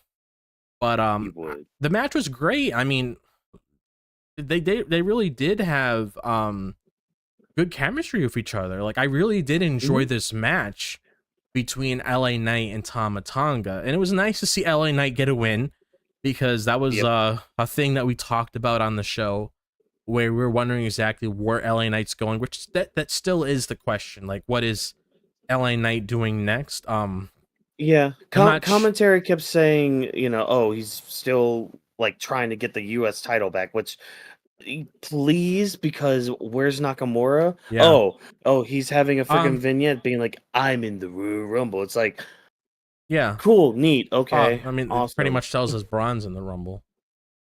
Yeah. By default, if you think about it. I mean, if he's in there, you might as well put him in there. Hell, you might as well put in Chelsea Green and Lyra Valkyria in there. There you go. There's two more. But it's like, you gotta really, if you're gonna put the men in there, you gotta factor in the ladies too. But yeah, it gets me. I don't know, man. Like, do they open the show with this match? Because that's really the main talking point, is like Jacob Fatu and Braun Strowman after this, because LA Knight got the win, and we just shifted right into Jacob Fatu after he destroyed LA Knight, and then Braun came out. Like, that's just the main thing that's like getting us really excited. Maybe this leads to LA Knight versus Jacob Fatu next week, I would assume, because you would think by default, if he goes through Tonga, he would get to Jacob Fatu, and I don't feel like he would be successful in that, because they have been protecting Jacob Fatu when it comes to his presentation, because if they protect certain people, they obviously have plans in store for them. Even Cody, he hasn't really gotten beaten as much since he came back in the company.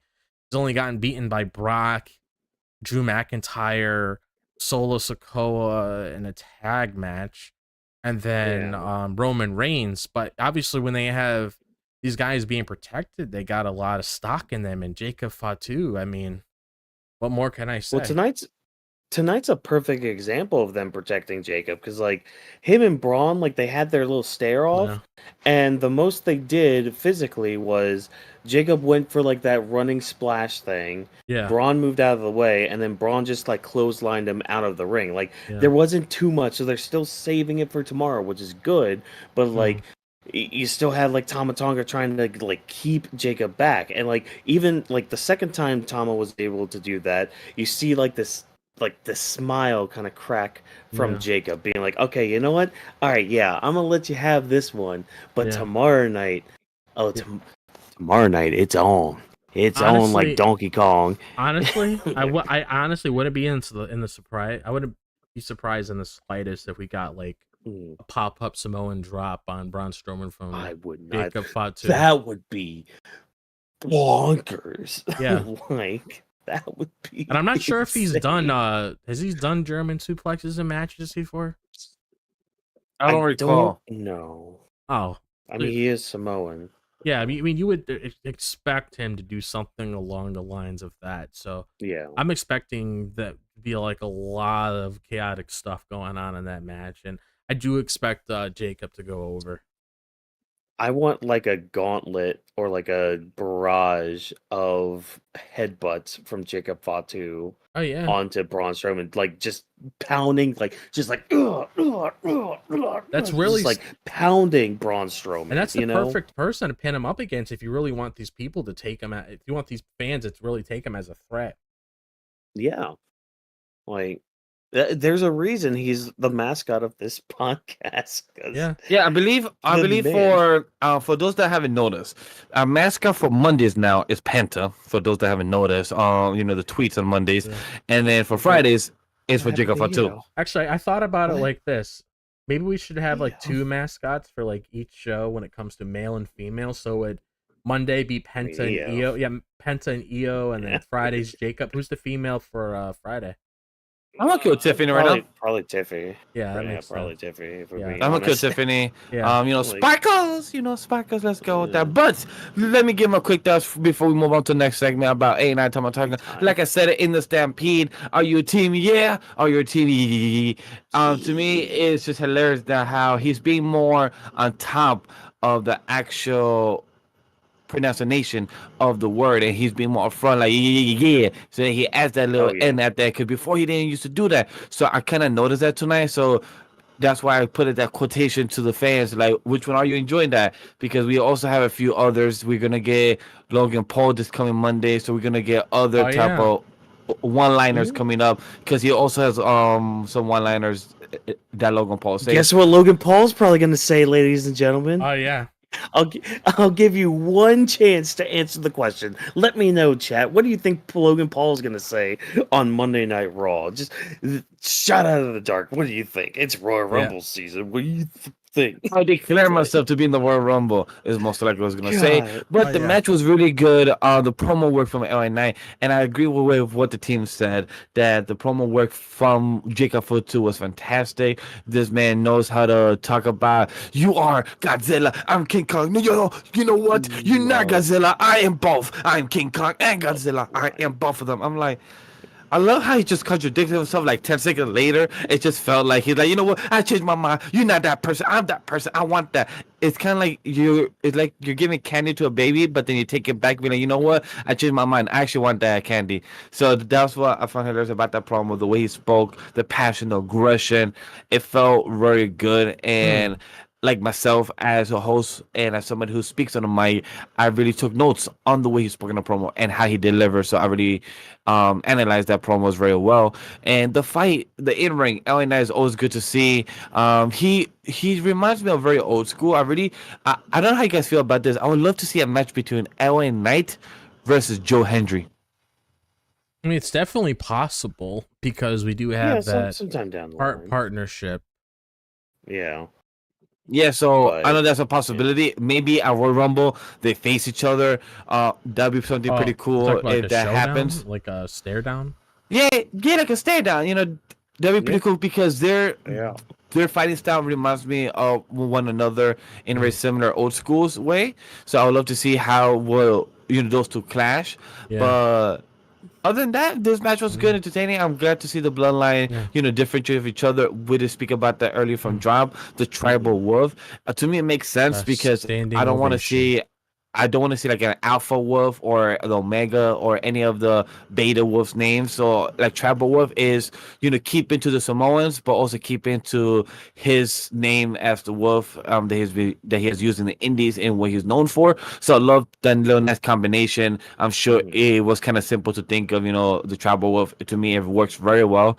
Love to get that shirt, but right now, expensive as hell. So, WE, if you ever want to sponsor us, wear some merch for you, we would love to do that for you. How much shoot us out there? Hey, it don't hurt. We have our DMs, we have our handles right there on all social media. Anime 3 Studio, Legendary Vash, hashtag Weebs Of the Ring, and we have a handle Weebs Of the Ring if you want to, give us any type of shirts or sponsors. We appreciate anyone that will talk to us.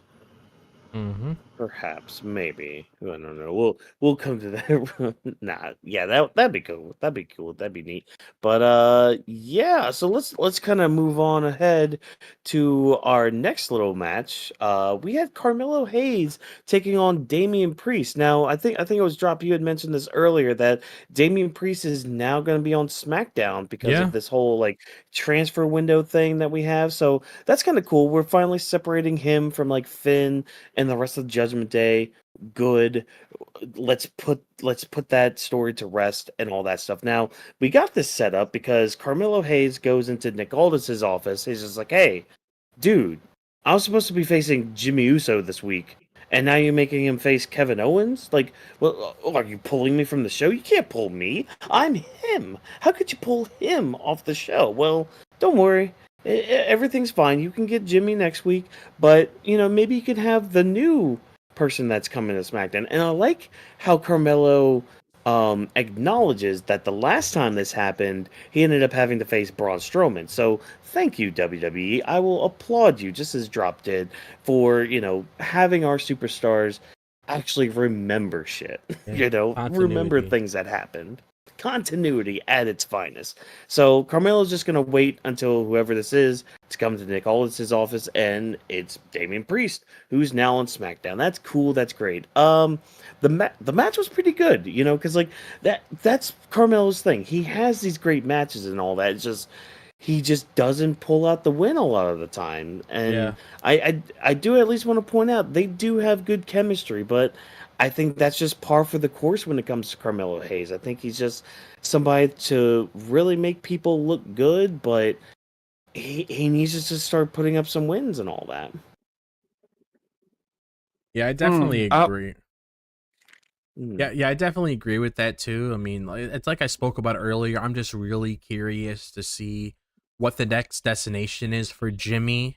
I mean, not for Jimmy, for Carmelo after next week when he has that match with Jimmy. Like, I'm hoping after Royal Rumble, it's telling what sort of direction he's going down. I don't want to dive into it because I pretty much already gave my overall thoughts earlier in the show when we talked about the whole Jimmy thing. But yeah, I agree. This is a great way to have Damian Priest separate himself from the Judgment Day. So that right there tells us everything's officially over for that match. Like they advertised, it was supposed to be the end of it all, and it gives him a lot of opportunities. Obviously they tease a little thing between him and Cody there, so I wouldn't be surprised if we get some little mini program with them, maybe at a Backlash or something. That would be pretty cool to see down the line if it ends up heading down that direction, because I do remember they had a good match with each other the first time. And I also wouldn't be opposed in the slightest if you had Damian Priest maybe be a possible contender to take the US title off of Shinsuke Nakamura. You know what's Yeah. funny that you brought that up, because I was like, when Damian came on the ring, they show his past titles wins was the World Heavyweight, the US title one time, and then the tag titles. Right before they brought the up drop, in my head I was questioning, like, it would be a perfect time for him to get the US title.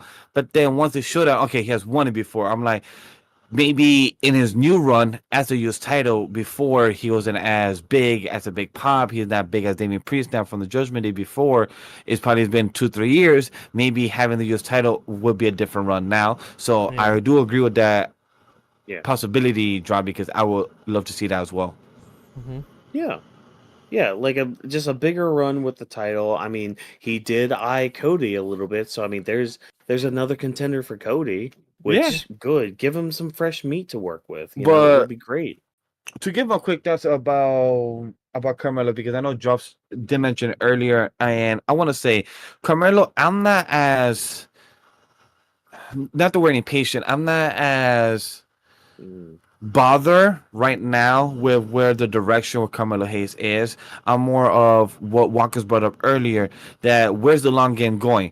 I would be more, let's see how far it goes, then I could give the better execution. Like, was the execution worth it for us to go this far for his character to learn and put him back into his place as the I am him? Or the way he tweets when he loses, he said, hey, Kobe has a good 14,000 losses. I mean, a good 40,000 misses, but then he has 25 actually gain in the shots, and has won and has all this type of accomplishments. So right now we're seeing the NXT run that he did good in, but then now in SmackDown he's being put in his place. Like Damian Priest said, he needs to learn his place. So I'm seeing the character of him being put down, like, hey, this is the main roster. This was not NXT. You was the big dog in NXT, but now you're in the big ocean. You're in the big beach. Now you gotta learn to be in the big dog with other bigger dogs here in the same place.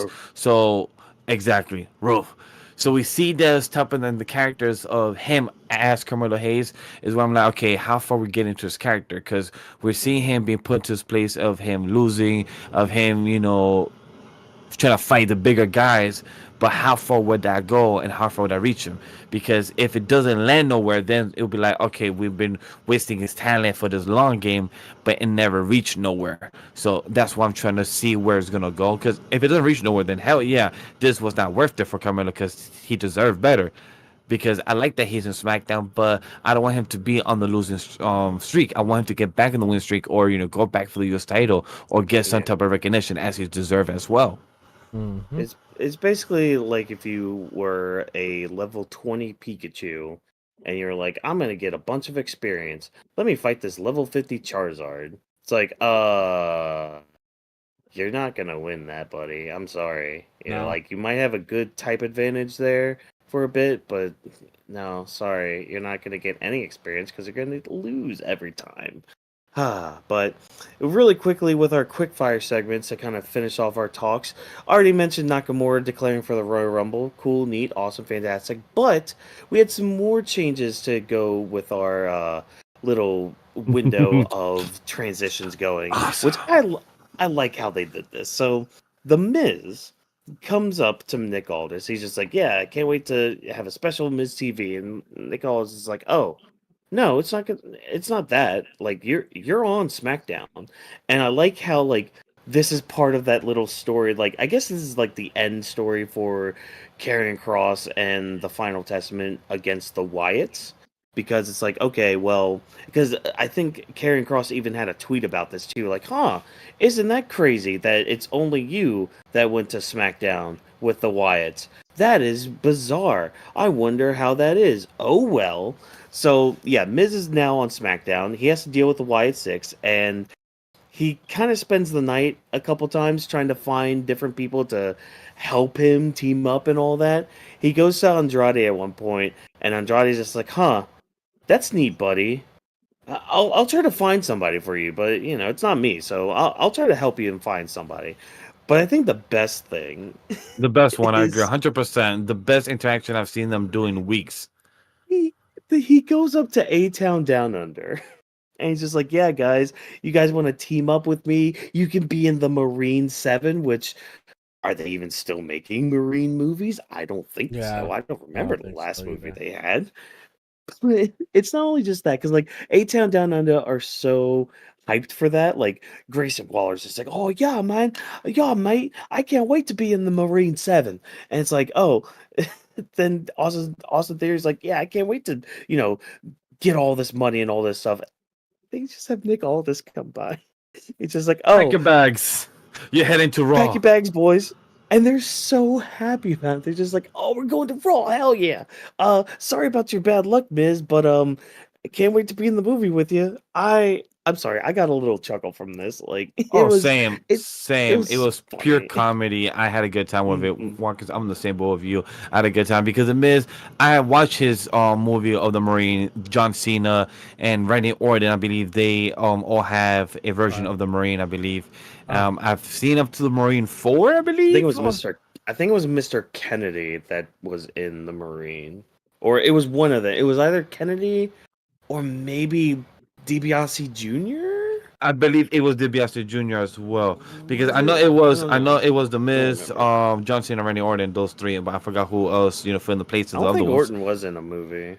Yeah, he was. I could double check in a second, but I believe it was. If not, it I was. If not, it was a Mandela effect as well.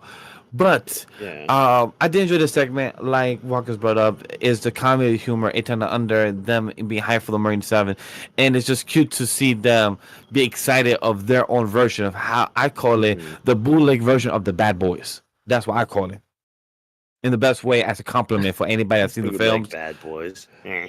Yes, Yeah, it's purely it's funny. awesome. Carrying Cross, I love how you use social media for your story because Watkins is right. When the company WE tweeted saying, "Look like the Miz won't be escaping the White Six anytime soon," and it got quote retweeted by Carrying Cross saying, "Yes." Question mark. How did that happen? One would never know.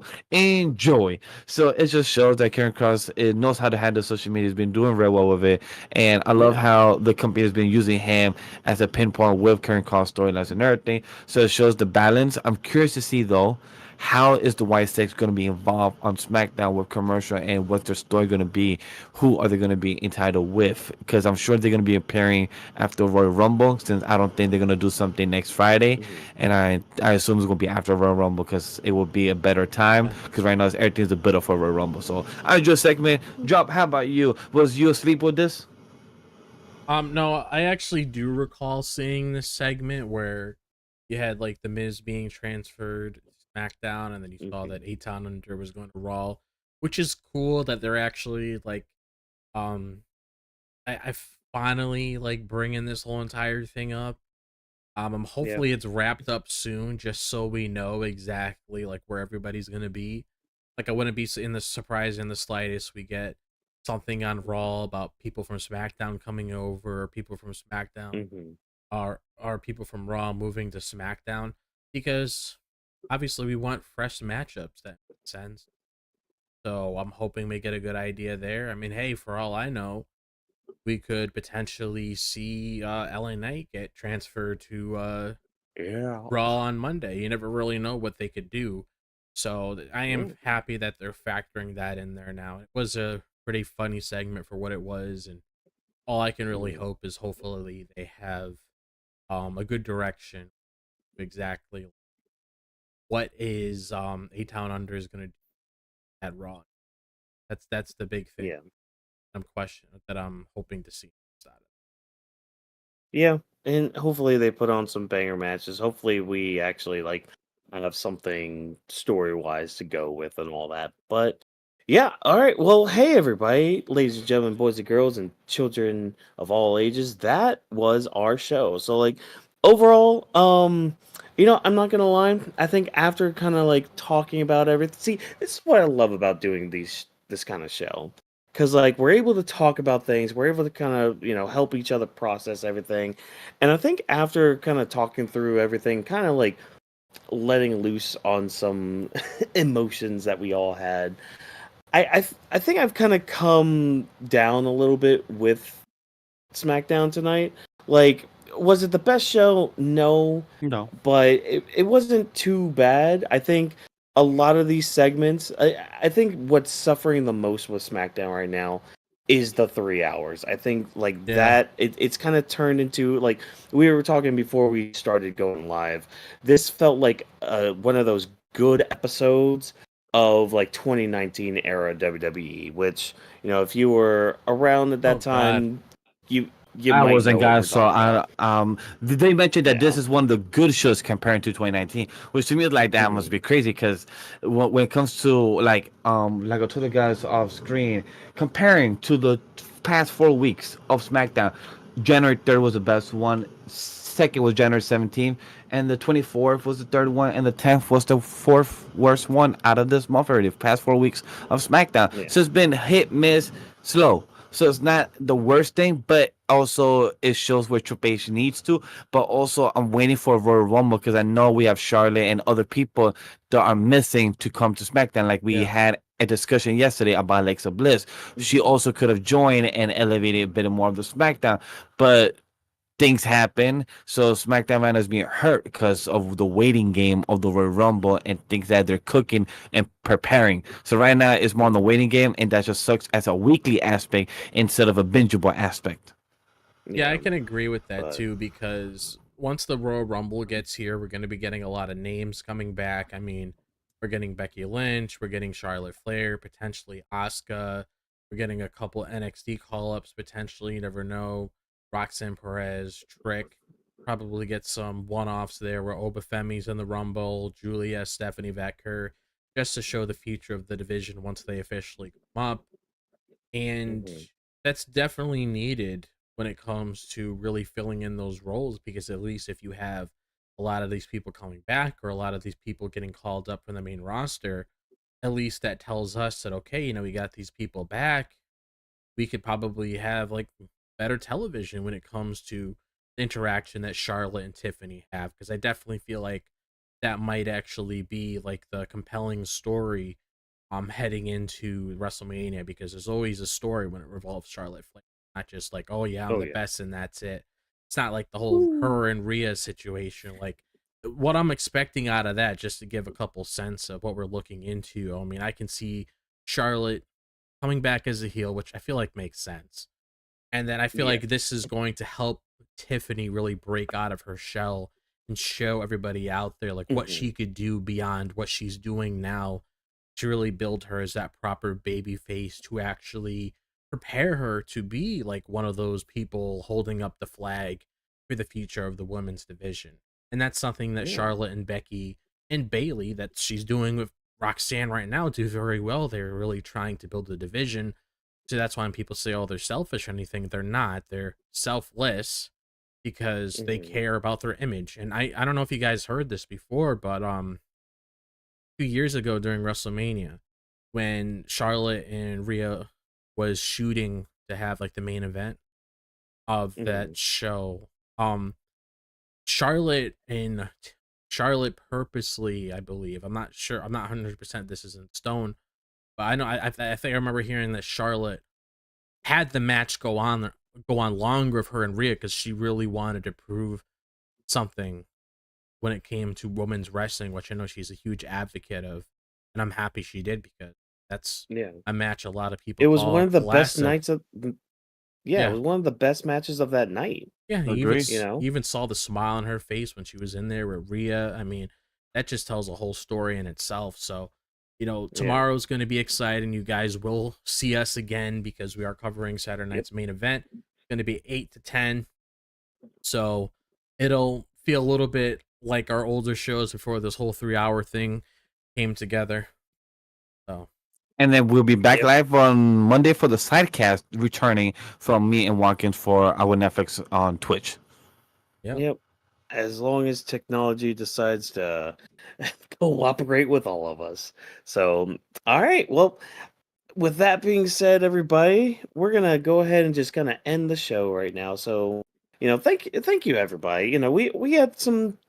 We had some popping off in the chat. So thank you guys for coming out and spending time with us and taking time out of your day to listen to the Weebs of the Ring podcast. So if you enjoyed what you heard and what we had to talk about, why not do what we've been saying throughout the night? We have tons of links down in the description. We've got all of our handles down, right below me and all that. That's where you can find us on all social media platforms, whether it's Twitter, whether it's Instagram, Blue Sky is still kind of a thing, so you can find us on there as well. But yeah, also be sure to use the hashtag Weaves of the Ring so we can find you, we can talk with you, we can interact with you, and you can kind of give us some feedback, because we do appreciate that. Because hey, we're nothing without you guys tuning in, and we love to boost our game as much as we can.